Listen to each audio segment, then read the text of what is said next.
Essuie tes lunettes, nettoie tes oreilles et bienvenue dans Club Time.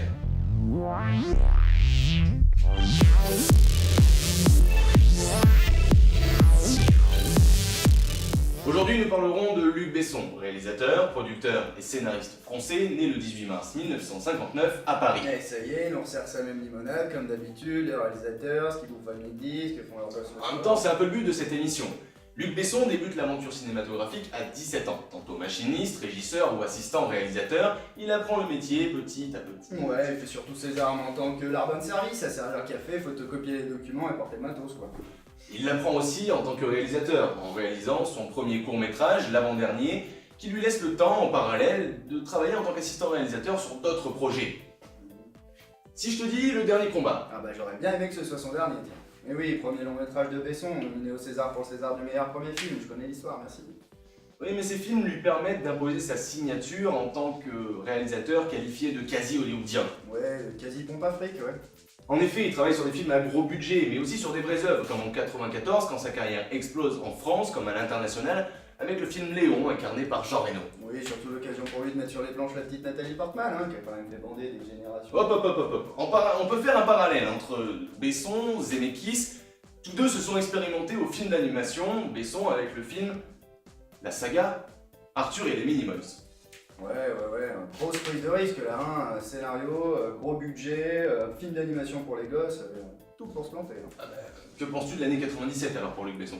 Ah, 97, César du meilleur réalisateur avec le 5e élément. Oui. Non mais je reconnais, Besson c'est pas juste un réalisateur, c'est aussi un producteur et un scénariste avec des The Dog, des Immortels du Dragon, Taken, tout ça. En effet, on peut passer aux chiffres. Luc Besson, c'est 17 réalisations à son actif, 90 films produits, plus de 40 scénarios écrits et plus de 200 millions d'entrées au cinéma, ce qui fait de lui le réalisateur français. Ouais, en plus il y a du monde, hein. Faut vraiment qu'il se batte pour garder sa place celui-là. Hein. Passons au top 5. Ah, c'est pas trop tôt. En 5e place, Lucie. Avec plus de 50 millions d'entrées à l'international, Lucie se place comme le plus gros succès de Luc Besson. Ouais, c'est plutôt le décolleté de Scarlett Johansson qui se place pour le plus gros succès de Luc Besson. Bon. En effet, le décolleté de Scarlett a joué de son charme, mais la réalisation de Luc Besson a, elle, opéré son charme sur le public. À la 4e place, le 5e élément. Ici, on retrouve Bruce Willis, Gary Oldman ou encore Mila Jovovich, peu connue à l'époque, dans une science-fiction à gros budget, et ça fonctionne. À la 3e place, Nikita et Subway, deux films test pour Luc Besson. Test et pourquoi? Ah, crash test pour Léon, oui. Crash test? Non, pas crash test. Il teste ses univers et sa technique, en vue, en effet, de réaliser Léon plus tard. Mais ces deux films sont à voir absolument. À la 2e place, nous retrouvons Le Grand Bleu, un drame sorti en 88 qui parle de... Ah, c'est inspiré de la vie réelle de Jacques Mayol et Enzo Mallorca, oui. Deux très célèbres d'ailleurs, très célèbres, plongeurs en apnée. Un peu d'ironie là-dedans. Super intéressant. En première place, nous retrouvons Léon, également appelé le professionnel au Québec. Oui, ça c'est aussi très intéressant, tiens, comment il s'appelle le film au Québec. Non, mais tu pourrais parler de la fois où, lors d'une prise en extérieur, un mec qui venait de braquer un commerce, sort de ce commerce, se retrouve en plein milieu de je sais pas combien de figurants déguisés en flics, et le gars complètement paniqué se rend. Ça c'est marrant, tu vois. Ça, C'est vrai que c'est cocasse. Ou alors, dans la première version du scénario écrit par Luc Besson, Léon s'appelait Léoné Montana. Ah. Il a changé. Oui, d'accord, Scarface, Tony Montana, tout ça. Exactement. Intéressant. Pour la jeune génération, Luc Besson a emmené une forme de virilité dans le cinéma français.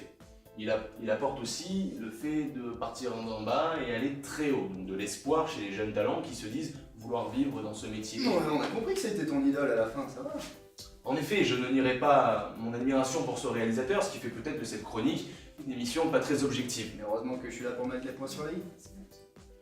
Voilà pour Luc Besson cette semaine. Je vous invite à nous suivre sur Facebook, Twitter ou en vous abonnant à la chaîne Melsoprod. Nous vous remercions. Je remercie cet acolyte, les équipes qui travaillent derrière. Je te laisse le dernier mot. Comme disait Luc Besson, si tu veux que quelque chose soit fait, fais-le toi-même. C'est pas faux. Ouais, t'as pas compris.